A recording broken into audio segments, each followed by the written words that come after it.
Virtuality is bringing VR to the arcades. Nintendo goes easy on NES developers.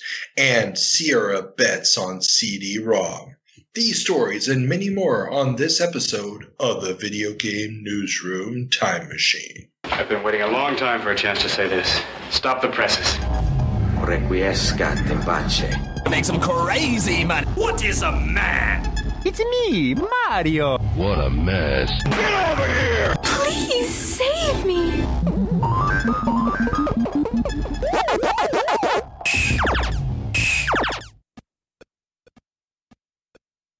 Welcome back to the Video Game Newsroom Time Machine.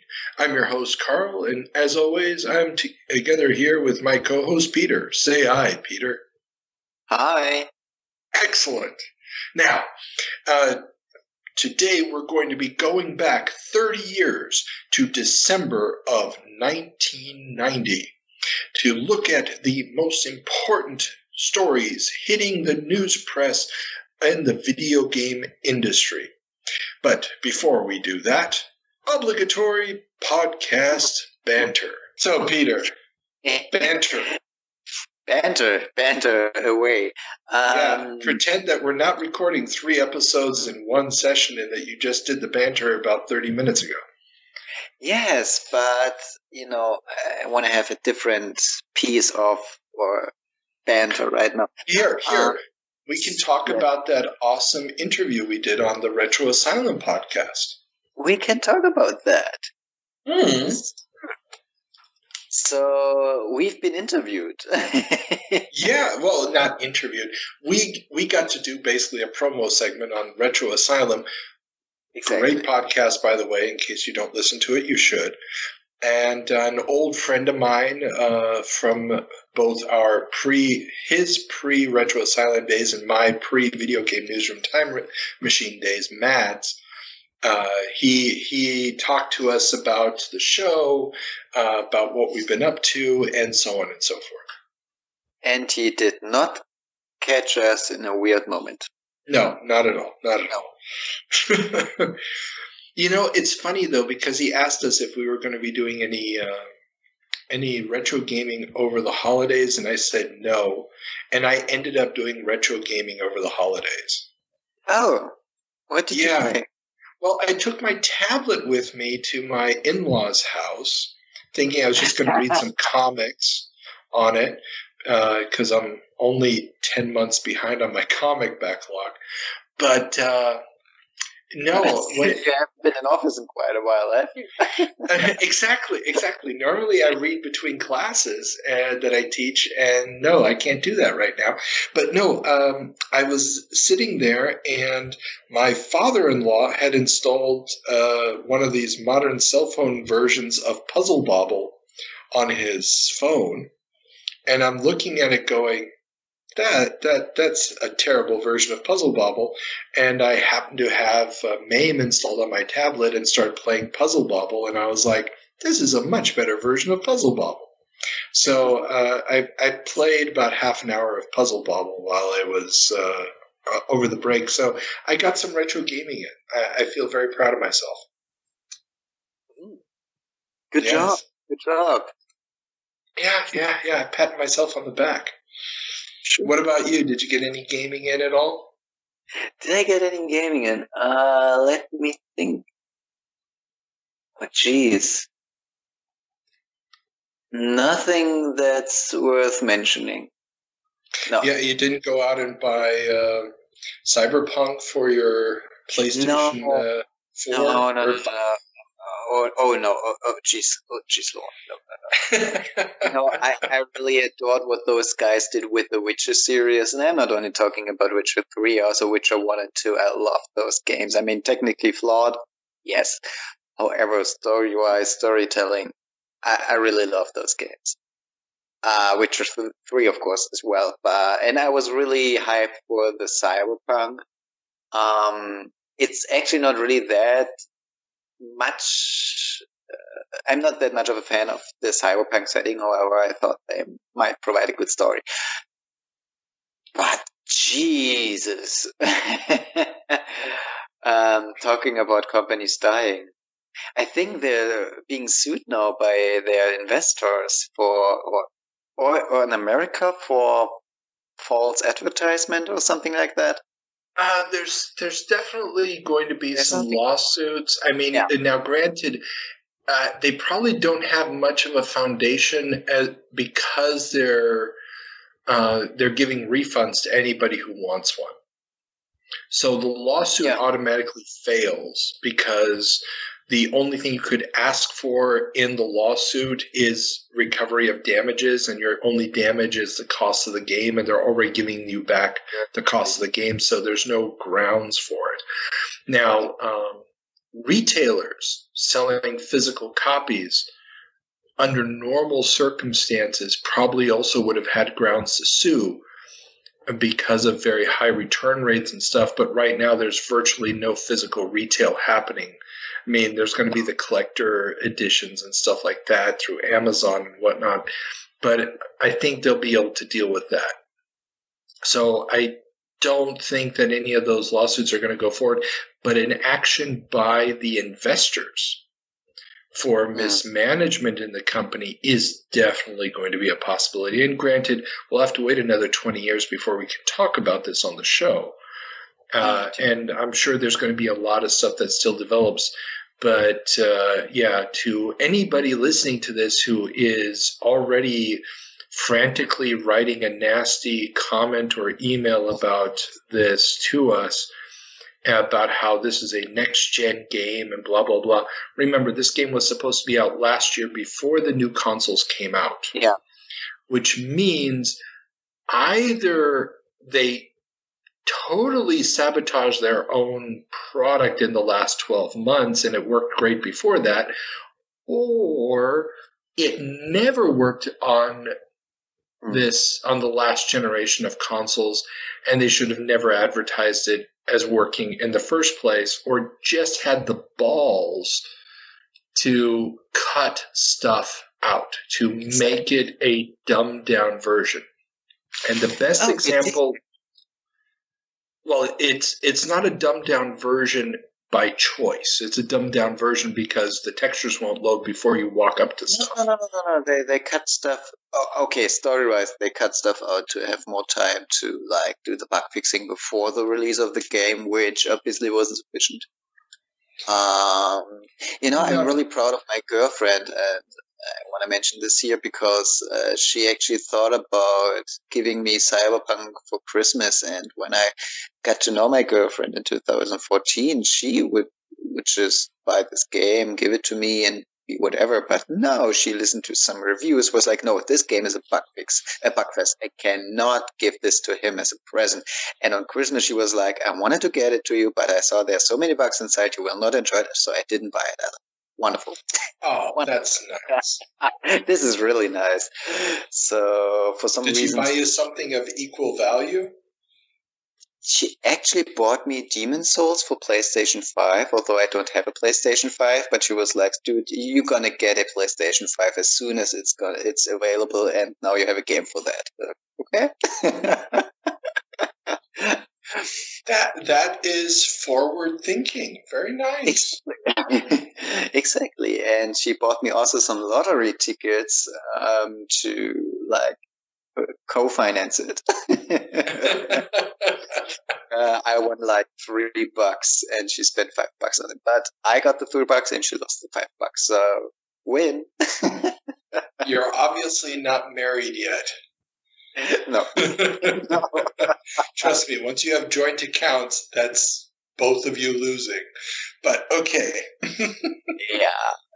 It's the thought that counts. And I thought it was... Yeah.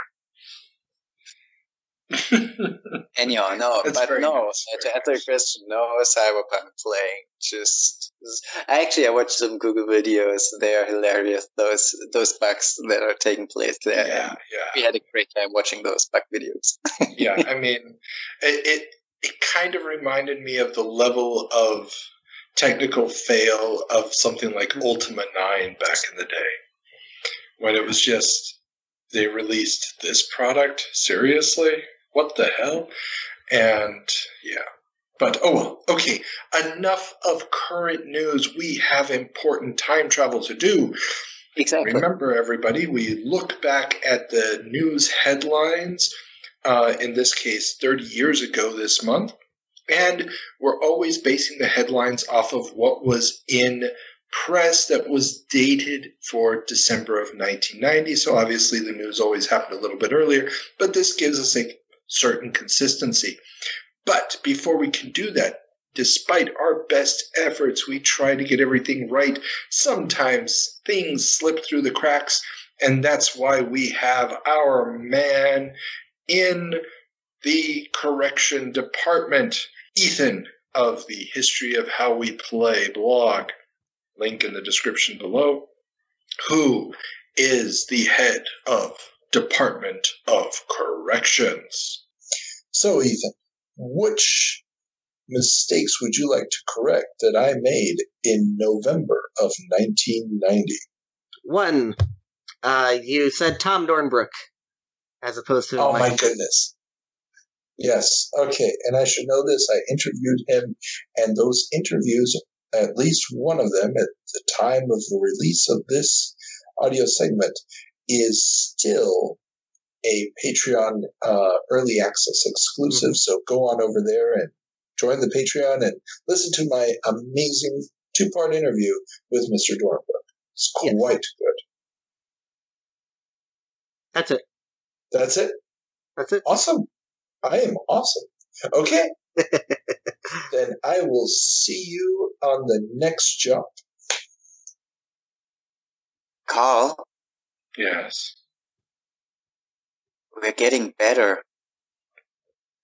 I think so. I feel something coming, but it may not be until next week, but there's something coming. Yeah.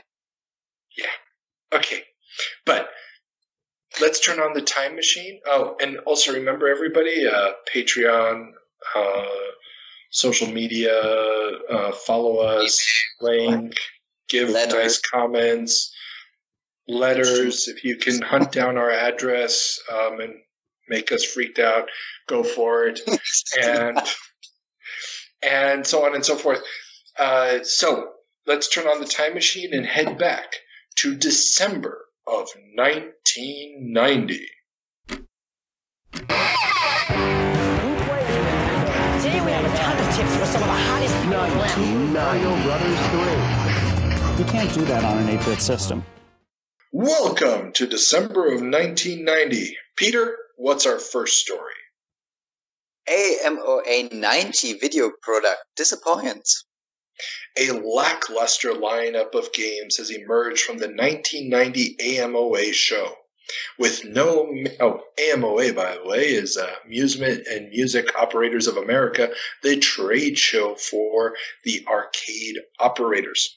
With no major paradigm shift in sight for game design, retreads and sequels seem to be the order of the day.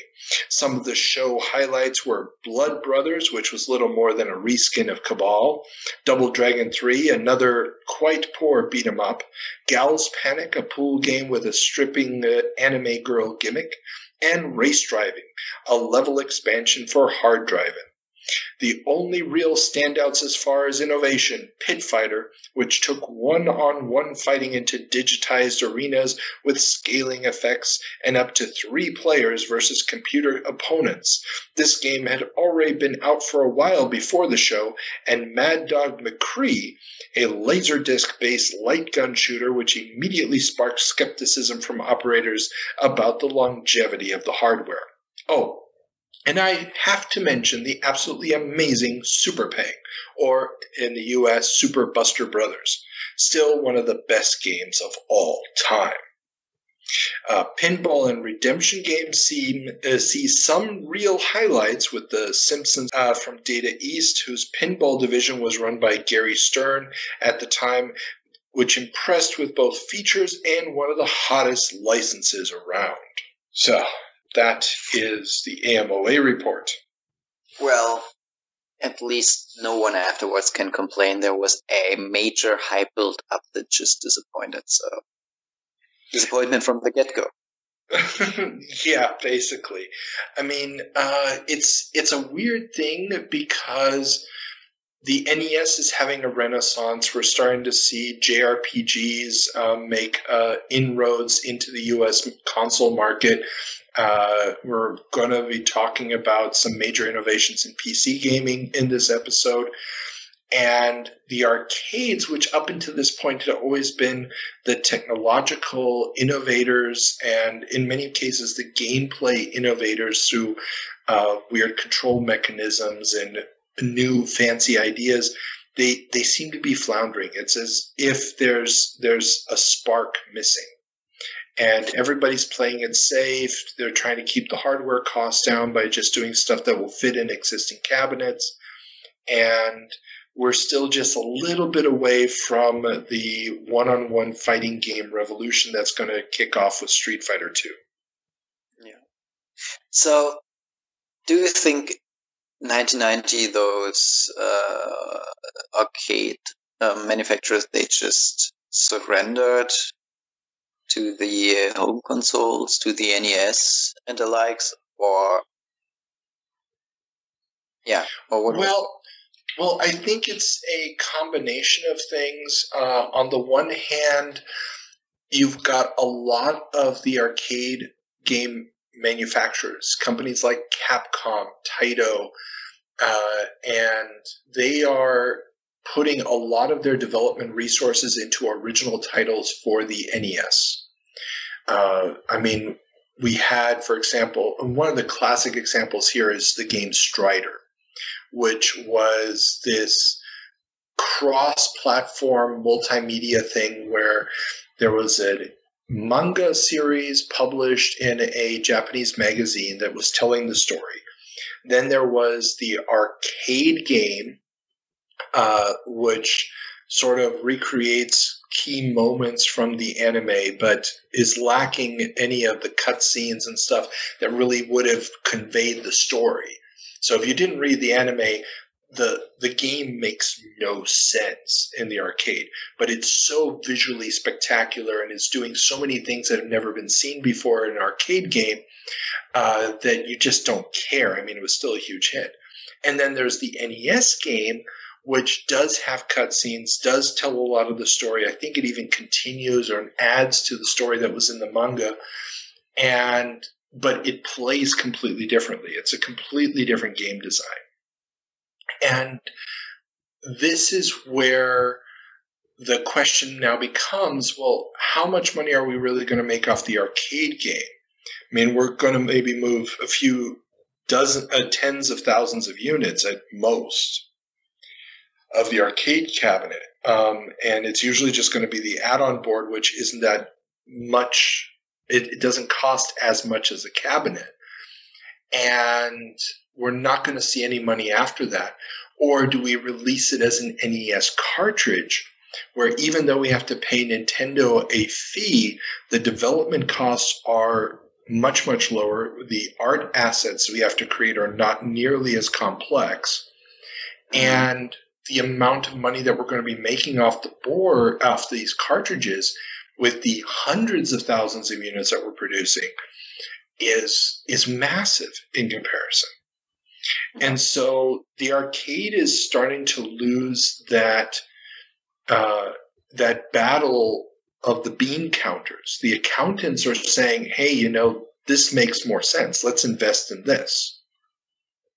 And I think that's what is affecting the arcade games, because the operators don't need that many machines. The kids are staying at home and playing on their Nintendos more and more. They're not going into the arcades as often.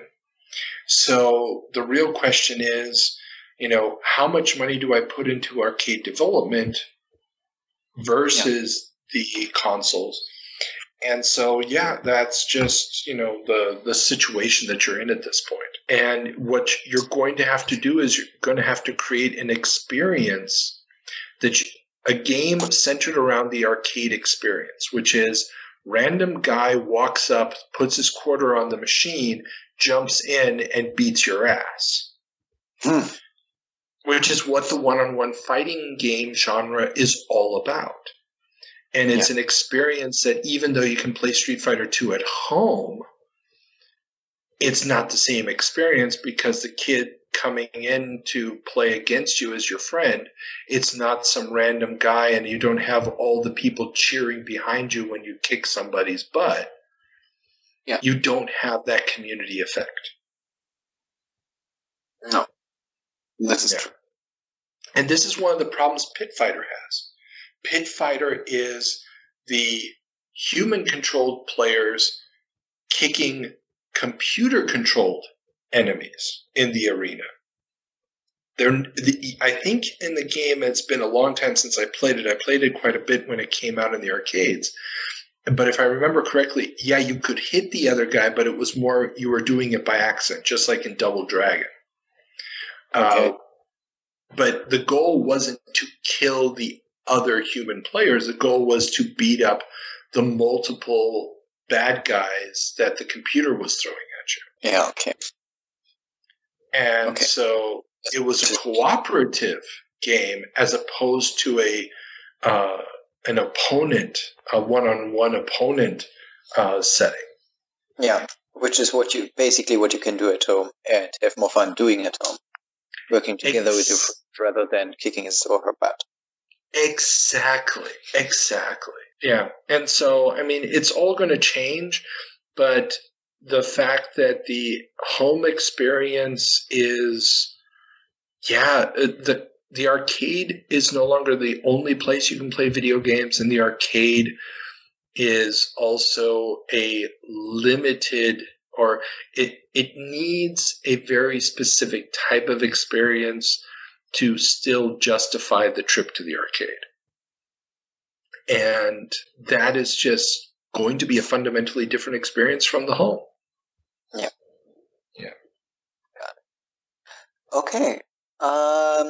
Staying at the arcade, parallel boards being legalized.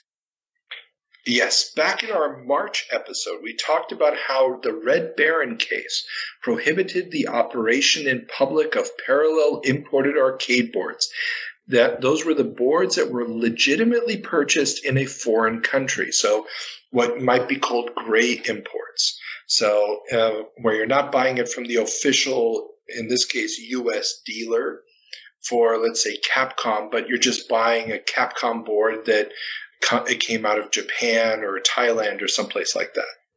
Well, after some successful lobbying, a new piece of legislation has passed that will make parallel board use legal again from 1991 to a sunset period of October 1st, 1995.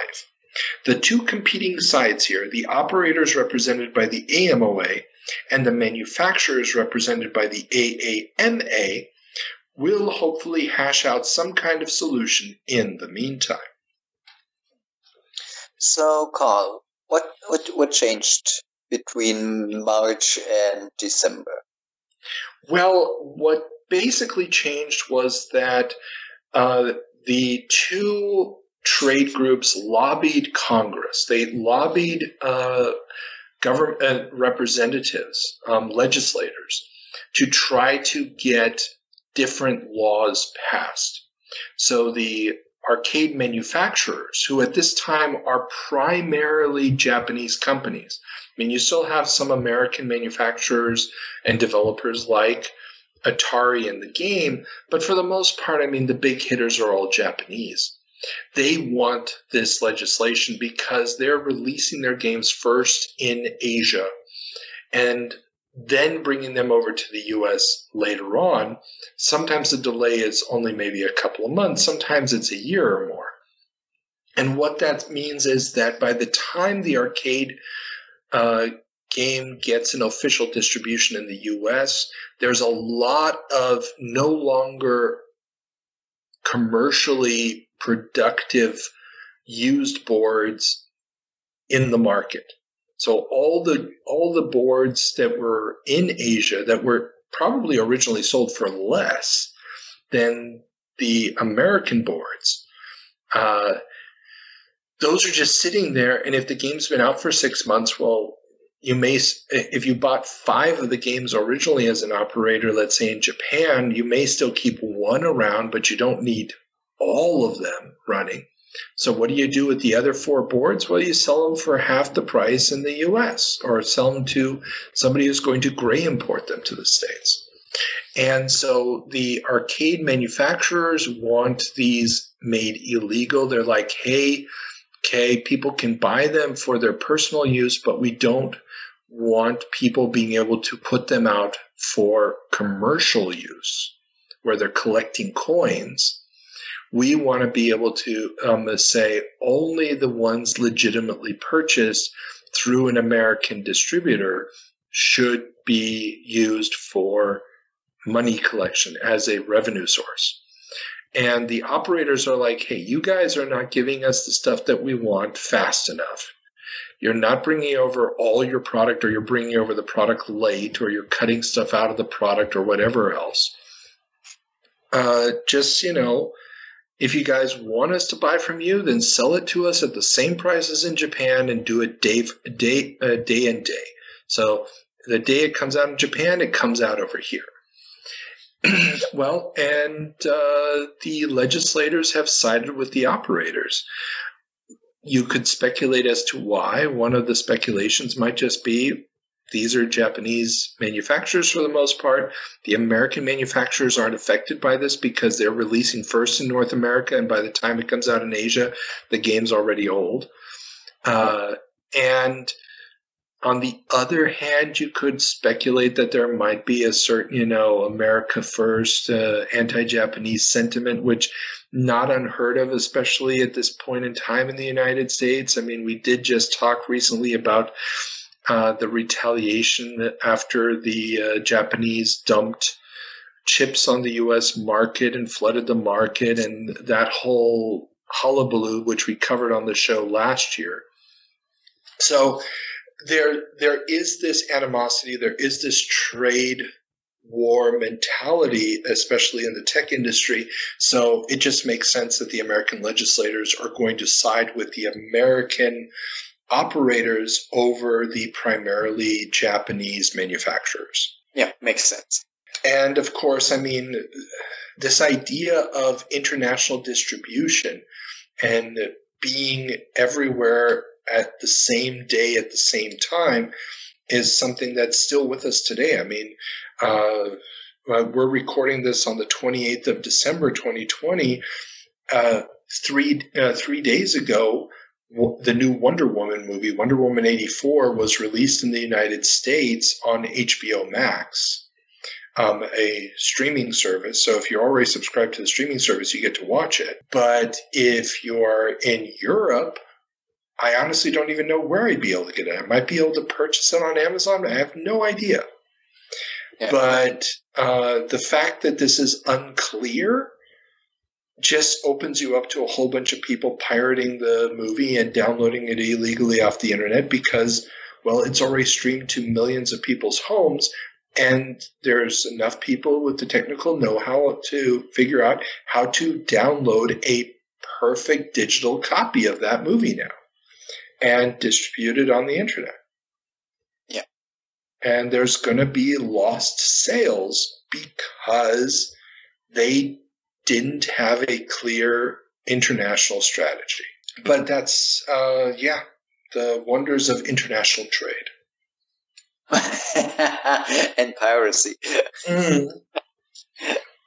Piracy is just trade without all those pesky payments.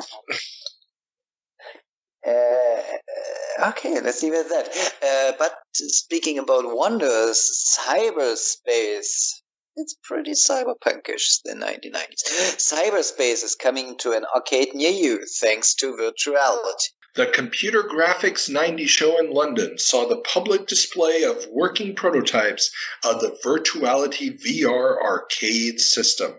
The first chance for most people to get their hands on one of the biggest buzzwords of the era, virtual reality, was about to be turned into a commercial product for arcades by the company Virtuality. a multiplayer game system that would allow players to dive into a 3D space through the use of motion-tracked headsets and either handheld controls or a sit-down cockpit. So, have you ever seen Virtuality? I think I know what you are talking about, but I haven't heard of Virtuality itself. Okay, so Virtuality was the company name and also the name of the product at that time. Yeah. And Virtuality, I believe, is still around in some form or fashion today. I got to use it once. There was an arcade in Gainesville, Florida, in a mall, of all places, that had a setup. Those are those weird chairs, weren't they? No, well, this wasn't the chairs. This was the one where you actually stood, and each player stood on this pad, and you had a protective circle around you that looked like a fixed hula hoop, so you couldn't walk too far into one direction or the other. Okay, yeah, got it. And while you were in this system, you got this joystick. It kind of looked like a grip, like a gun grip, but with a little stick on it, so you can control movement, and you could look up and down, left and right, turn around, and it was, it didn't really work very well. And it was very, very slow, very, very ponderous. It was an interesting idea. I mean, I paid, I think, like $5 for the game to play around. This is why I also only did it once, but it was definitely worth it. Yeah, $5. At a time when most games cost 50 cents to play, this was $5 for one go. Okay. Yeah.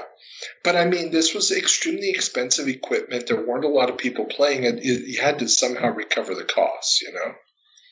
Yeah. And it was fun, I guess, but it was extremely limiting. And it's another one of these examples of something that's just way ahead of its time. And basically, it didn't have the processing power to really make this 100% the hit that it needed to be. What kind of games could you play on those things? Like shooters, I guess. Well, there were shooters. For example, there was probably the most iconic game, because it's the one that showed up in most of the TV reporting on it, was, I think, called Pterodactyl Attack. And so the idea is that the players materialize on this sort of checkerboard platform in a void. So it's in a black void, and you're on this little platform, and there's a little staircase that goes down to an open area. You have a gun in your hand, and your goal is to shoot the other players. So it's deathmatch. Shoot the other players before you get shot. Obviously, the further away they are, the harder it is to shoot them, blah, blah, blah. And at the same time, there's this pterodactyl, flying dinosaur, overhead. And he's circling. And at random points, he's going to come down and basically eat one of the players. So not only do you have to be shooting the others, but you have to be watching and trying to avoid the pterodactyl. Okay.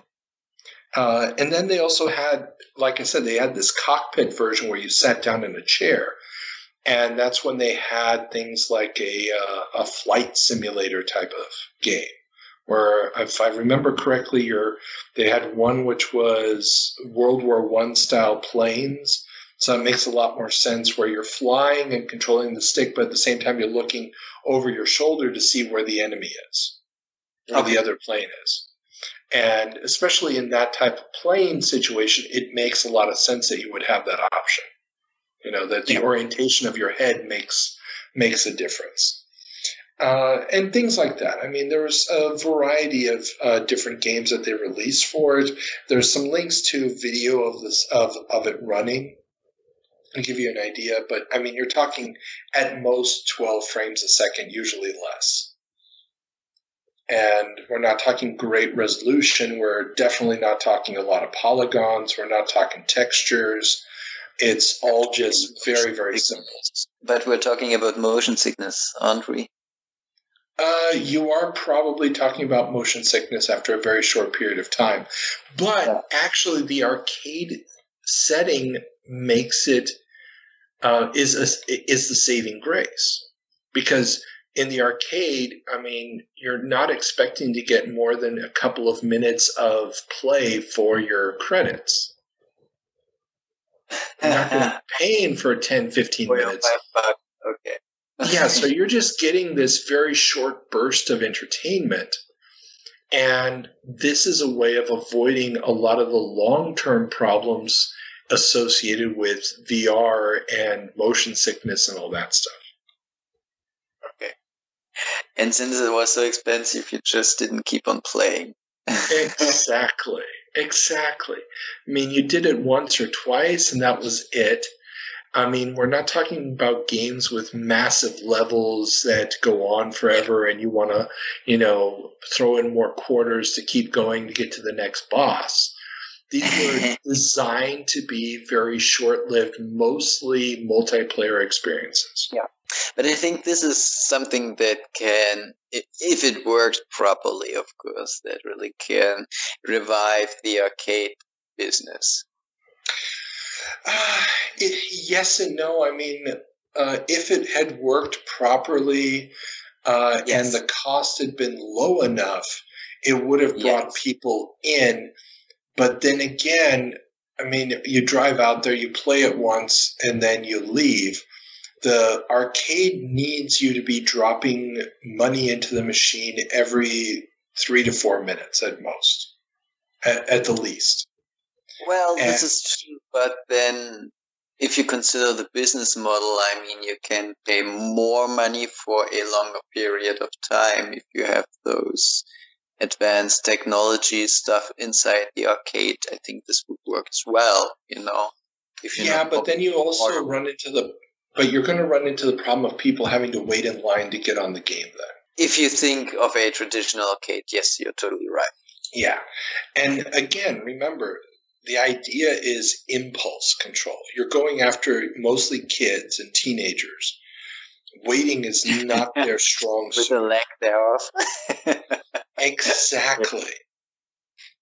And I mean, this is why one of the most successful coin-op games of all time was Teenage Mutant Ninja Turtles. Yeah. It appealed to the kids, it even appealed to the teenagers, and it had 4 players simultaneously. So you basically can rip off 4 people at the same time. Exactly. And let's say you've got 2 guys who are doing really, really good, and they're very far along in the game. You can jump in, even though you're going to get your ass kicked relatively quickly. You got to play a further level. And if one of the other guys falls out, then somebody else can jump in. There's almost always a stick available, or even if there's no stick available right now, the chances are you're going to get a free available stick fairly quickly. And this is why. These are the kinds of things that, it's just a different type of design. Just like a free-to-play game on your cell phone is not going to have the same design philosophy and the same goals set by the designer for interaction with the game that a AAA game that you pay for once and that's it is going to have. Oh man, tell me about it. Hey, I can't really remember where, speaking of Alzheimer's. However, I saw the statistics the other day talking about impulse control in mobile games. That on the one hand, the revenue in the video game industry is still on the rise, and on the other hand, I think it was 3/4 or even more of the revenue is just via mobile games, especially free-to-play mobile games. Oh, Isn't yeah. that amazing? It's designed In a to be bad way. addictive. It's designed to be addictive, and it makes sense that it's going to be on the devices that people have in their pockets and have access to all the time. Yeah. I mean, especially a device like a cell phone where most people already have payment systems built in. Yes, so you don't even feel the money hitting Yeah. your hand, You're just getting poor, and you won't notice it until the end of the month. Exactly. So, I mean, getting somebody to fork over $70 for a brand new AAA game is something that they're really going to think about and maybe like your girlfriend watch reviews on and stuff.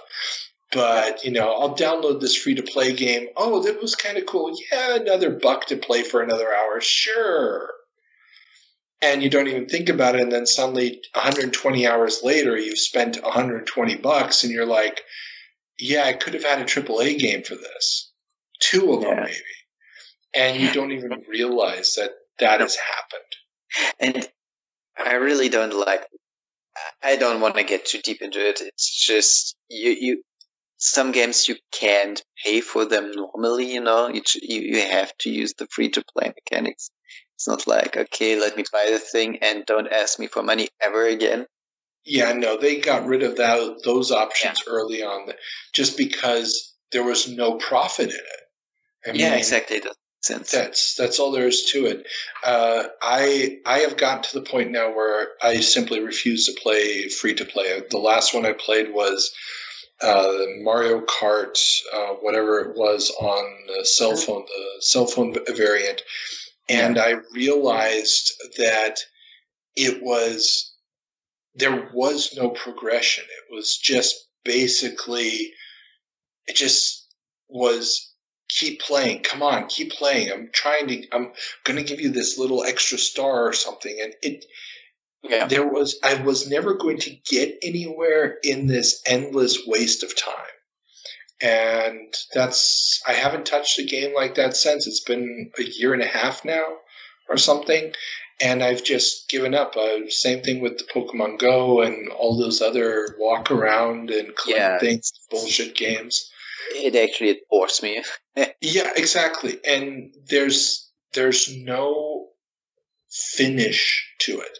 If there's no ending, I don't care anymore.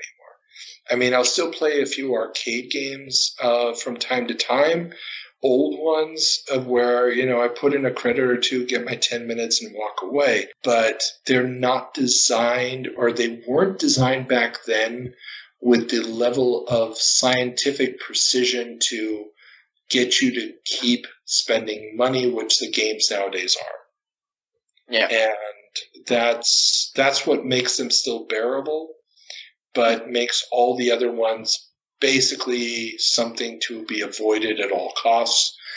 But maybe that's just me being a grumpy old man. Probably not, but I know we might get some feedback. If somebody wants to write us and tell us that this is not the case, come on, why not? There's no such thing as bad publicity, right? Or something. Okay, but we got to keep going. We got a lot of stories still. Exactly. Next topic. Nintendo relaxes cartridge production rules. With the U.S. government breathing down their necks for antitrust violations, Nintendo has announced that it would allow 53 licensees to produce their own NES cartridges. This would mean that the dreaded bottleneck in inventory produced by Nintendo's own production lines might be alleviated a bit, but their exclusive production of lockout chips has led to Atari Games, which, as we mentioned in our April 1989 leap, are currently suing Nintendo over their use of lockout chips to call the move a sham to generate positive press. With the Genesis picking up steam and the Super Famicom launched in Japan, how relevant will the move really be, as it's coming way too late to affect Christmas 1990 sales? Well, I assume it will not at all be relevant. Not completely, not at all, but yeah, it's going to have a very limited real-world effect on the market. But let me ask you one question. So Nintendo allowed those 53 licensees. Surely there's a reason for the number 53. However, they were allowed to produce their own NES cartridges. However, there's still the issue with the lockout chip, and I didn't really get that. Did Nintendo tell those licensees how to produce the lockout chip as well? Oh, no. They still had to order the lockout chips. Now, see, to set the stage here, Nintendo was not only producing the lockout chips, these were chips that had to be in the cartridge in order for the cartridge to work on the NES. Now, not only were they producing these, but they were also forcing all software publishers to basically allow, or they were forcing them to give the production orders for the cartridges themselves to Nintendo. This is why all the NES cartridges, with a couple of exceptions like, for example, Zelda, which was a gold cartridge, all of the cartridges look identical on the system. Yeah. Because they're all manufactured by Nintendo. Yeah. And so who manufactured the Zelda cartridge? Also Nintendo. Yeah. They just put it in a gold cartridge as opposed to a gray cartridge. Yeah, a gray one. Exactly. Yeah. And if you look at the unlicensed cartridges, like, for example, Tengen, that's Atari Games, those are black and they have a slightly different shape and blah, blah, blah, blah, blah. So what's really going on here is that they're saying, okay, you guys can manufacture them. The cartridges will still look the same. And this is why it's certain licensees basically that they trust to follow all the rules. You can produce your own cartridges. You can set up your own production facilities. Print your own ROM chips. Mold your own cartridge bodies and stuff. But the lockout chip's still going to come from us. So in theory, they're now free to produce as many copies of the games as they want. But the reality is they can only produce as many cartridges as they have lockout chips. Yeah. Yeah. Which keeps the bottleneck alive. It keeps the bottleneck alive, but it's just pure optics. They're trying to make it look like they're not as dominating and as restrictive as they actually are, in the hopes that this lawsuit will, or the investigation by the U.S. government will slowly dissipate. Yeah. And of course, this only applies to the NES, does not apply to the Super NES, which is going to be on the market by Christmas of '91 in the US. Mm-hmm. Yeah. And this is what I mean by this isn't that relevant. No, it's not. And it is, we've already seen this with the Genesis, that you already have outside publishers producing cartridges. Nintendo is seeing what's happening on Sega's system, which still has virtually no market share by this point. But still, they see what they're doing, and they can figure out ways to, sort of work around that for the future. Nice story. Another topic. US game release delayed due to translations. Apparently, Interplay's Dragon Wars and Lord of the Rings RPGs have gotten their US releases delayed so that translated versions, German and French for Rings and just German for Dragon Wars, can be finished in time to prevent gray imports from ruining the market for the titles in Europe. So just like we were talking about the parallel board problem in the arcades, same problem was happening with computer software, only to a much greater extent because they weren't even buying official boards. What they're really worried about here is great imports, but also straight up piracy. Yeah. Because if the game is coming out 6 months later, or worse, 9 or 12 months later in another territory, because you're still working on the translation, well, guess what? Everybody's already got a copy of the game in English. Yeah, exactly. I mean, it's basically the HBO Wonder Woman story. Yeah. And I mean, we're talking 1990 here, but the BBSs were working, the copies were going fast. If you look, for example, at German magazines of the time, things like Maniac Mansion and even Monkey Island, they get reviewed in the magazines not in their German translations, but in the English originals. And it's very common all the way up until the 2000s to still see follow-up reviews in German magazines where they're like, yeah, we know we reviewed this game originally 5 months ago, but here, finally, we have the German version. And so they're reviewing the game months and months later in the official German release. And some of the publishers were either just sending out review copies of the original, or the magazines were just ordering a gray import from the States so they could have the exclusive on their covers and stuff. Yeah. And also, I think back in the day, around the 1990s and early 2000s, pirating games or copying games was for the, how shall I put this, for the normal user way easier than it is today. Yes and no. I mean, you didn't have things like torrents. Yeah, but torrents are a big risk. I said the normal user, not the one who uses a VPN and whatnot. Yeah, I mean, obviously. Yeah, obviously.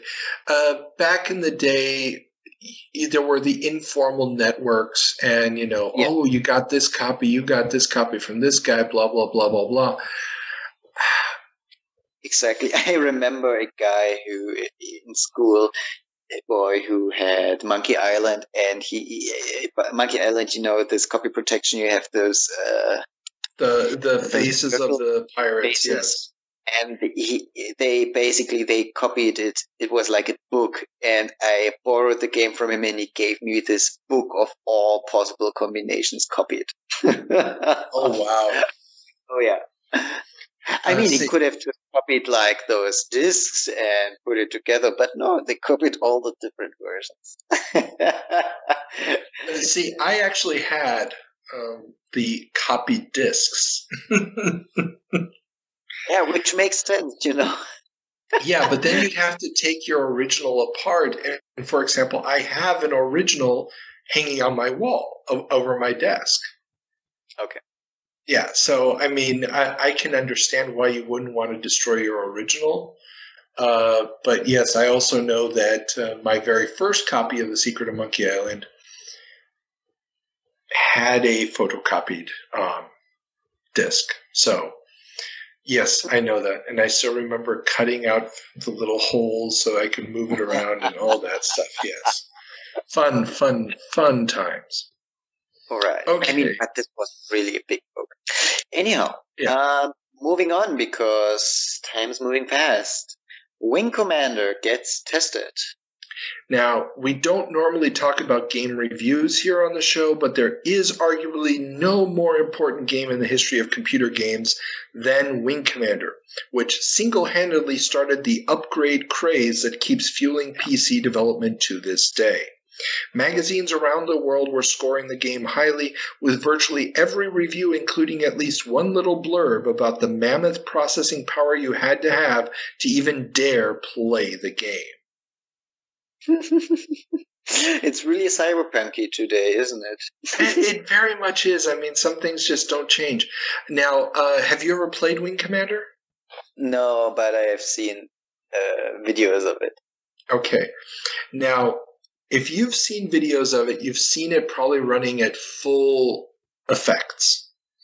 Now, I remember first time I played it, my buddy Danilo, he had just purchased a machine specifically for the purpose of playing Wing Commander. Mm-hmm. And I remember we installed it, and it was a 386, 33 megahertz machine. We're talking probably 1991. Yeah. And this was a $3,000 computer at the time. Mm-hmm. And that's $1991. Okay. That's a lot of scratch. PC Master Race at its best. Yes. And even that machine didn't have enough memory you needed extra expanded memory to be able to get the graphic of your hand holding the flight stick. Oh, Lord.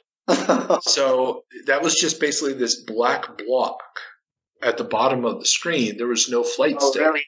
Because you needed extra memory for that. And I still remember figuring out, how to free up a little bit more memory in the autoexec.bat so that there were certain explosion effects. Like when you blew up another ship and there'd be this little bit of debris flying around in space, that was also something that if you didn't have enough memory, just wouldn't show up.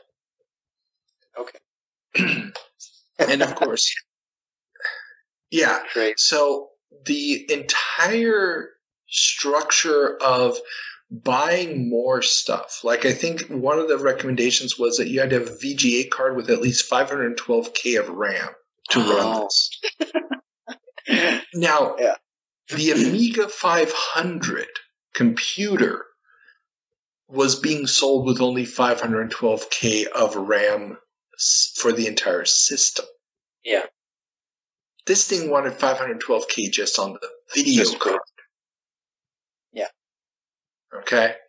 And this is why Wing Commander is single-handedly, in my opinion, responsible for the idea of you need to constantly be upgrading your DOS/Windows machine to play the latest games.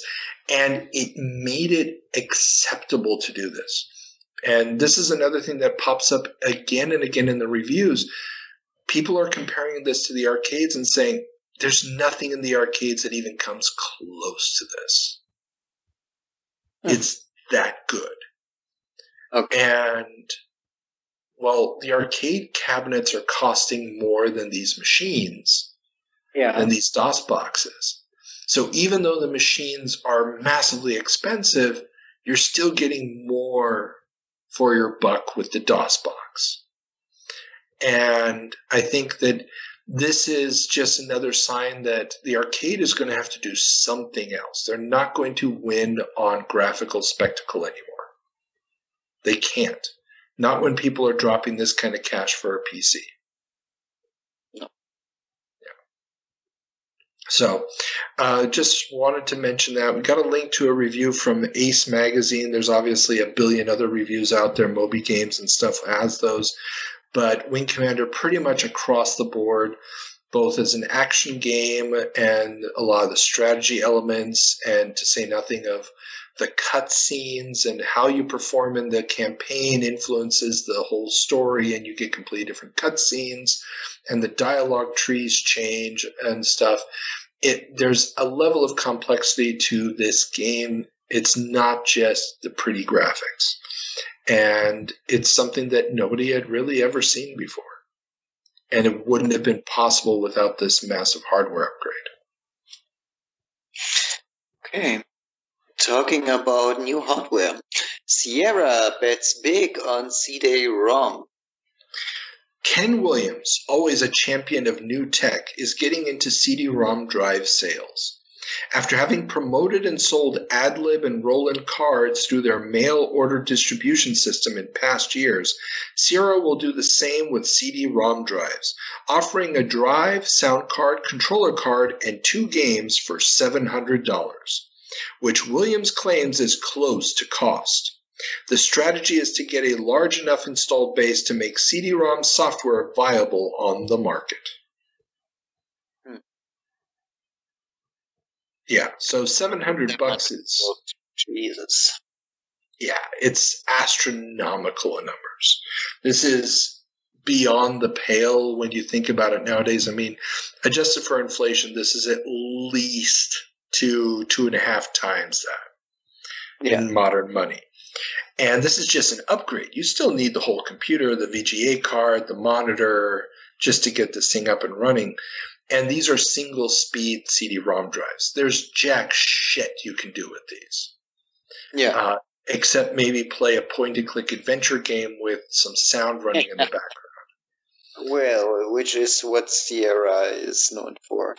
Exactly, which is also why a game like Wing Commander really can't do anything, especially with the dynamic sound system.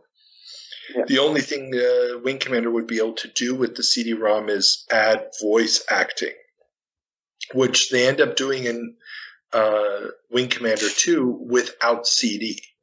So there's the voice pack add-on that adds the spoken audio to the game without having to rely on CD.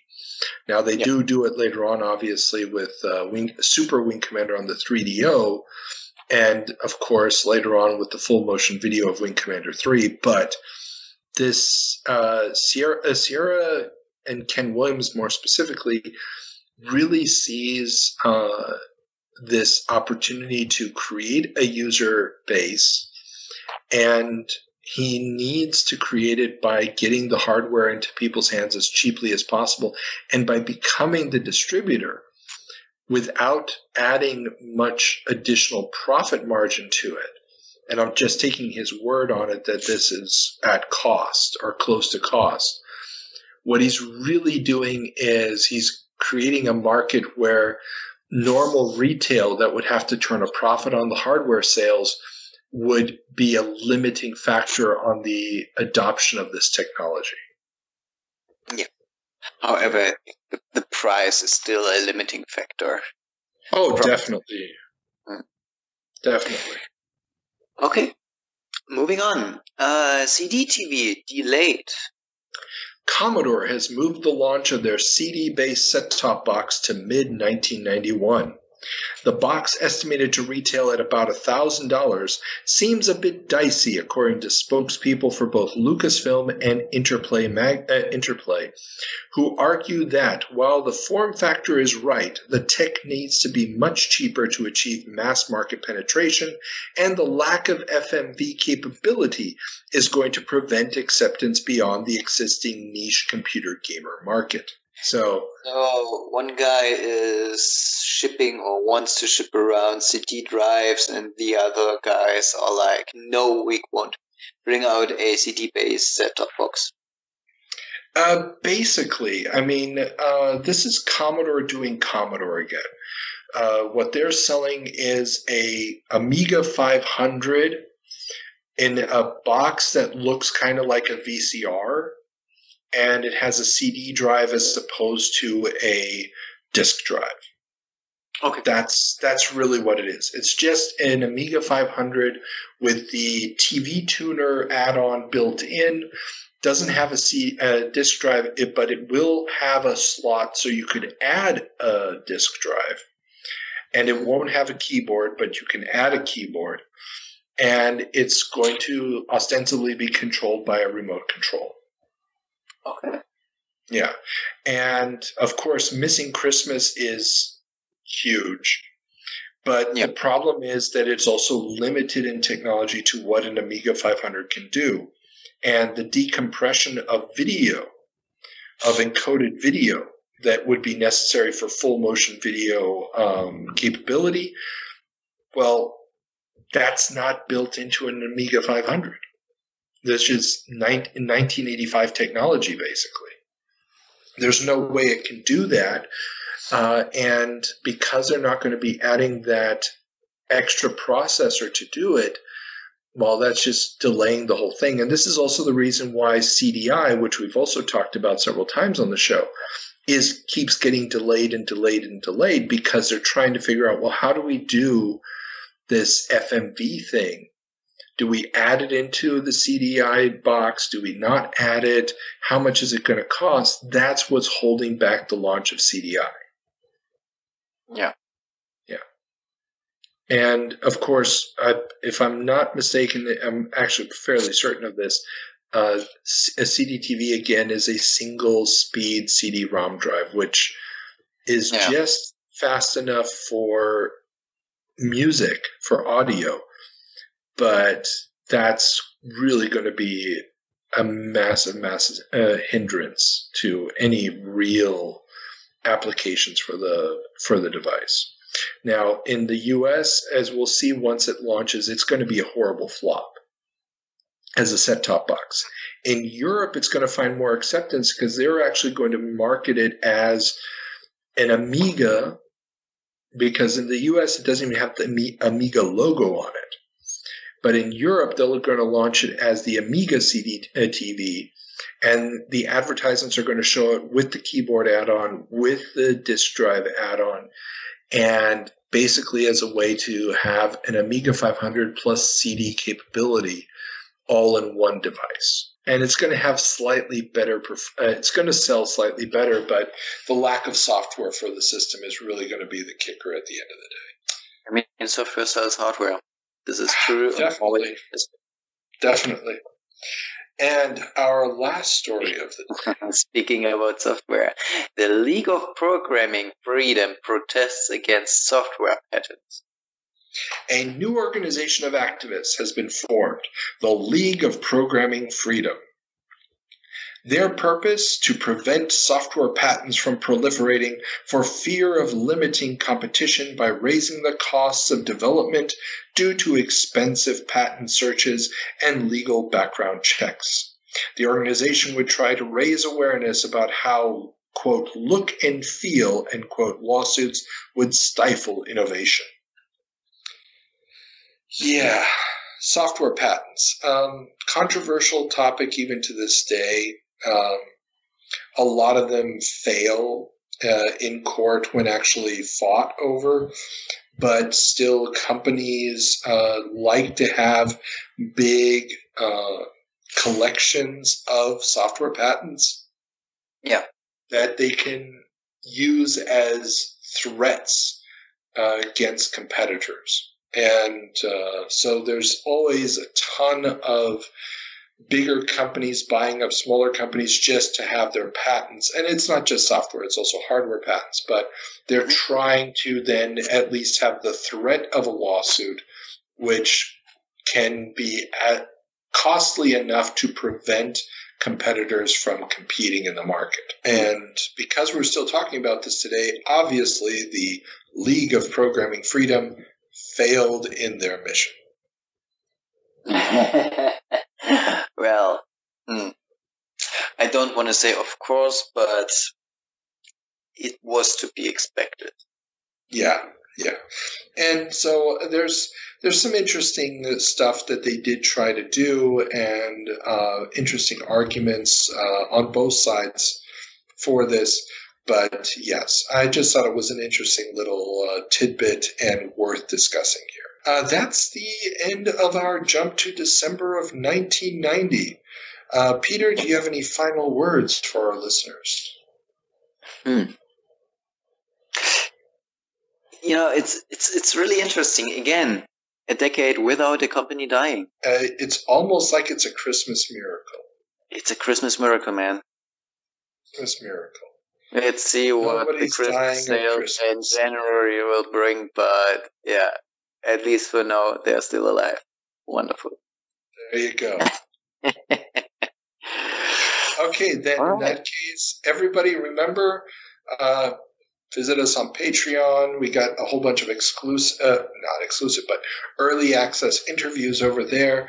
We've got the social medias, and leave us a comment, a like, anything you could to be able to help promote the show. Tell your friends, tell your neighbors, tell your grandma. She may not know anything about video game history. She may not care, but as long as she subscribes and downloads, it helps her numbers. So, With that being said, everybody have a good week, and we'll see you here next week when we travel to December of 2000.